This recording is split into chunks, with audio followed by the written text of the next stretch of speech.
Hey everyone, आज का हमारा टॉपिक होने वाला है ओलिगोपोली मार्केट। तो सबसे पहले इसके मीनिंग पे आते हैं। ओलिगोपोली का मीनिंग होता है, ओलिगोपोली दो वर्ड से मिलके बना है, ओलिगी और पोलियन।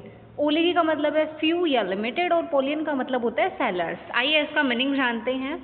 तो ओलिगोपोली एक ऐसी मार्केट सिचुएशन होती है जहाँ पर सेलर जो होते हैं वो फ्यू होते हैं। अच्छा देखो, मोनोपोली में सिंगल सेलर था, लेकिन यहाँ पे ओलिगोपोली में क्या होता है, फ्यू सेलर्स होते हैं, मतलब एक से ज़्यादा सेलर्स होंगे या प्रोड्यूसर्स होंगे जो डील कर रहे होंगे, लेकिन बायर्स तो बहुत सारे होंगे। ठीक है, और ये सब मोस्ट ऑफ द टाइम या तो सिमिलर प्रोडक्ट बेच रहे होंगे या फिर सेम प्रोडक्ट बेच रहे होंगे या फिर एक से मिलता जुलता प्रोडक्ट बेच रहे होंगे। ठीक है, ये होता है ओलिगोपोली का मीनिंग। एक बार फिर से रिपीट करते हैं। ओलिगोपोली वो मार्केट सिचुएशन होती है जहाँ पर फ्यू सेलर्स हो या प्रोड्यूसर्स होते हैं और वो जिस प्रोडक्ट से डील कर रहे होते हैं वो होमोजेनस होता है, बोले तो सिमिलर होता है या फिर डिफरेंशिएटेड होते हैं। डिफरेंशिएटेड का मतलब है प्रोडक्ट सेम है बट थोड़ा थोड़ा हर प्रोडक्ट में डिफरेंस है। लाइक जो अपना शैम्पू है, शैम्पू बहुत सारे हैं, सब शैम्पू बेच रहे हैं लेकिन और सब सेम प्राइस पे बेच रहे हैं 1 रुपये में, लेकिन हर किसी शैम्पू में थोड़ा थोड़ा डिफरेंस है। कोई सिर्फ डेंड्रफ के लिए है, कोई हेयर फॉल को रोकने के लिए है। इस तरह से ये ओलिगोपोली का पार्ट हो जाता है। अब आइए इसकी कैरेक्टरिस्टिक्स और क्लासिफिकेशन के बारे में जानते हैं। तो सबसे पहले इसका क्लासिफिकेशन देखें तो अगर प्रोडक्ट के किस तरह का प्रोडक्ट है इस चीज़ के बेसिस पे देखा जाए तो ओलिगोपोली दो तरह की होती है। एक होता है प्योर ओलिगोपोली और दूसरा होता है हमारा डिफरेंशिएटेड ओलिगोपोली। ठीक है, तो प्योर ओलिगोपोली वो होती है जिसके अंदर जो प्रोडक्ट प्रोड्यूस किए गए हैं वो फर्म में एक जैसे हैं, मतलब एकदम सेम है। जितने भी फर्म कॉम्पिटिट कर रहे हैं वो एकदम सेम प्रोडक्ट को बेच रहे हैं, उनमें प्रोडक्ट में जरा भी डिफरेंस नहीं है, तो वो प्योर ओलिगोपोली है। और अगला है डिफरेंशिएटेड। डिफरेंशिएटेड में क्या होता है कि ऐसी मार्केट जहाँ पर जो फर्म है वो प्रोडक्ट तो बेच रहे हैं लेकिन प्रोडक्ट सेम नहीं है, होमोजीनियस नहीं है, एक दूसरे से अलग है वो प्रोडक्ट। ठीक है, ये था हमारा डिफरेंशिएटेड ओलिगोपोली। तो नेचर ऑफ प्रोडक्ट के हिसाब से हमारी ओलिगोपोली दो तरह की हुई, प्योर एंड डिफरेंशिएटेड। अब आते हैं नेक्स्ट टॉपिक पे। नेक्स्ट है हमारा क्लासिफिकेशन ही है। नेक्स्ट हमारा क्लासिफिकेशन होता है एंट्री ऑफ फर्म्स के बेसिस पे। अच्छा, एंट्री का मतलब है वो मार्केट में जो एंटर कर रहे हैं वो। तो एक होता है ओपन ओलिगोपोली जिसके अंदर कोई भी जिस भी नए फर्म का मन कर रहा है वो आ जा रहा है, किसी भी प्रकार का कोई बैरियर नहीं है एंट्री पे, ना लाइसेंस ना पेटेंट, किसी भी प्रकार का कोई बैरियर नहीं है, वो ओपन ओलिगोपोली है।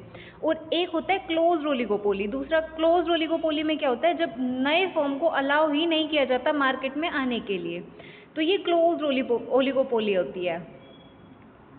ठीक है, अब इससे नेक्स्ट अगर हमारा डिफरेंशिएशन देखें तो वो होता है प्राइस के बेसिस पे, प्राइस लीडरशिप के बेसिस पे। तो एक होता है पार्शियल ओलिगोपोली प्राइस के बेसिस पे और दूसरा होता है हमारा प्राइस के बेसिस पे फुल ओलिगोपोली। तो पार्शियल ओलिगोपोली वो होता है जब बहुत लार्ज फर्म, जितने भी बड़े बड़े फर्म्स होते हैं ना, उनका प्राइस पे कंट्रोल होता है, उनके हिसाब से छोटे फर्म्स को भी अपना प्राइस बढ़ाना या घटाना पड़ता है। इसका रिसेंट एग्जाम्पल हम जियो से ले सकते हैं। जैसे अभी जियो ने क्या किया, जियो एक बड़ा मार्केट कैप्चर करती है, तो जियो ने अपने प्राइजेस को कम किया, तो उसकी वजह से बाकी सबको भी मार्केट में प्राइस कम करने पड़े। ये है पार्शियल ओलिगोपोली। और फुल ओलिगोपोली वो सिचुएशन होती है कि सभी अपना अपना कंपनीज, जैसे कि अब सारी कंपनीज सिम के अंदर अपना कॉलिंग वॉलिंग का सिस्टम है सभी का, जियो एयरटेल वगैरह, लेकिन किसी के एक के प्राइस चेंज करने की वजह से बाकी पे कोई फर्क ना पड़े, सब अपने प्राइस अपने हिसाब से डिटरमाइन करके चले। तो ये फुल ओलिगोपोली है जिसमें किसी एक फर्म की लीड ना हो बल्कि सब फर्म अपने हिसाब से चल सके और किसी को जो प्राइस कंपटीशन है वो उसके अंदर हो, प्रॉपर कंपटीशन में हो, किसी एक को फॉलो ना करना पड़े कि एक ने प्राइस घटाए तो सभी को घटाने पड़े या एक ने बढ़ाए तो सबको बढ़ाने पड़े। ठीक है, ये था हमारा प्राइस लीडरशिप के बेसिस पे क्लासिफिकेशन। नेक्स्ट आ जाता है हमारा एग्रीमेंट या कोल्यूजन के बेसिस पे क्लासिफिकेशन।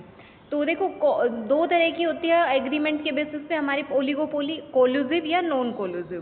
देखो कोल्यूसिव जब होती है जब अलग अलग फर्म जो है बहुत सारे अलग अलग फर्म जितने भी मार्केट के अंदर है वो सब मिलके अपना किसी भी प्रकार का कोई ग्रुप बना ले और उसी ग्रुप के अंदर वो डिसाइड करे कि अब हमें प्राइस बढ़ाना है या अब हमें इस तरह की आउटपुट देनी है, या फिर इतना मार्केट शेयर इस एरिया का, लाइक नॉर्थ इंडिया का मार्केट शेयर आपका है, साउथ इंडिया का मार्केट शेयर मेरा है, सेम प्रोडक्ट को वो बेच रहे हैं अपना ग्रुप बना के और मार्केट शेयर डिसाइड करे कि इस तरफ की मार्केट आपकी है, इस तरफ की मार्केट आपकी है, या फिर कंज्यूमर्स में हायर लेवल जो हाई इनकम वाले कंज्यूमर है वो आपके हैं, लो इनकम कंज्यूमर मेरे हैं, या फिर मिलकर डिसाइड करे कि इतना इस चीज़ का प्राइस रखना है। कोई एक अपनी मर्जी से प्राइस को घटाए या बढ़ाए नहीं, वो कोलिजिव ओलिगोपोली है जिसके अंदर सब कुछ एग्रीमेंट के बेसिस पे होगा।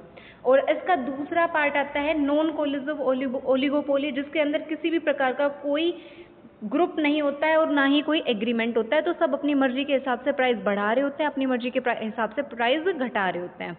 ये था हमारा एग्रीमेंट के बेसिस पे collusive and non collusive. Next आता है हमारा क्लासिफिकेशन डिग्री ऑफ कोऑर्डिनेशन के बेसिस पे। देखो इसमें एक ऑर्गेनाइज्ड आएगा और एक अनऑर्गेनाइज्ड या सिंडिकेटेड आएगा।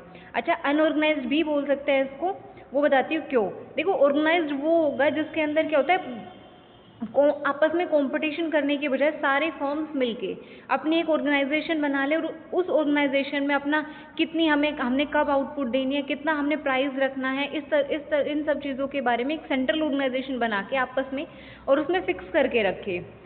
उससे मार्केट में कंपटीशन नहीं होगा उनके बीच में और कंज्यूमर को अच्छे प्रोडक्ट भी मिल जाएंगे। ये था ऑर्गेनाइज्ड ओलिगोपोली। नेक्स्ट आता है अनऑर्गेनाइज्ड या सिंडिकेटेड, जिसमें किसी भी प्रकार का कोई कार्टेल या कुछ नहीं होता है ऑर्गेनाइजेशन के लिए।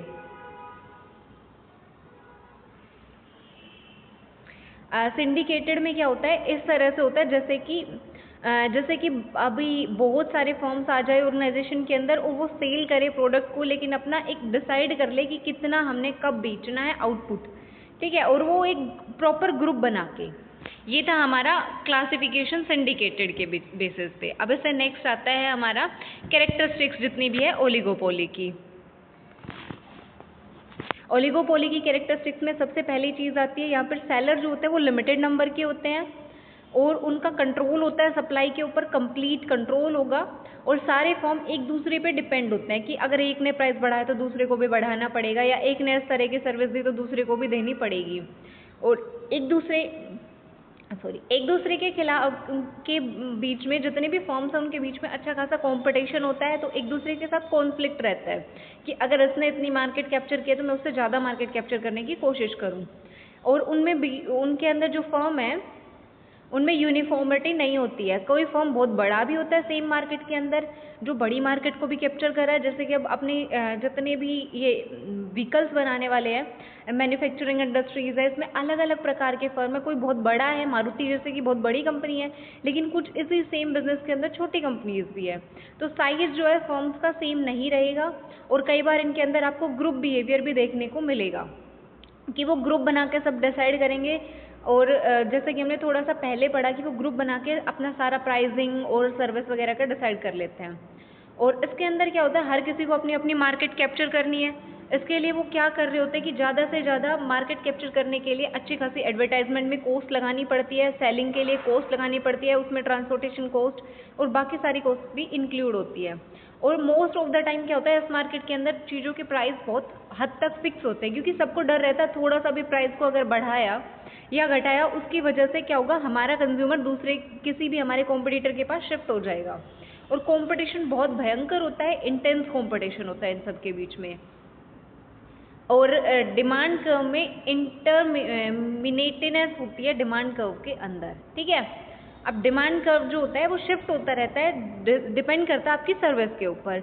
ये सारी हमारी कैरेक्टरिस्टिक्स थी ओलिगोपोली की।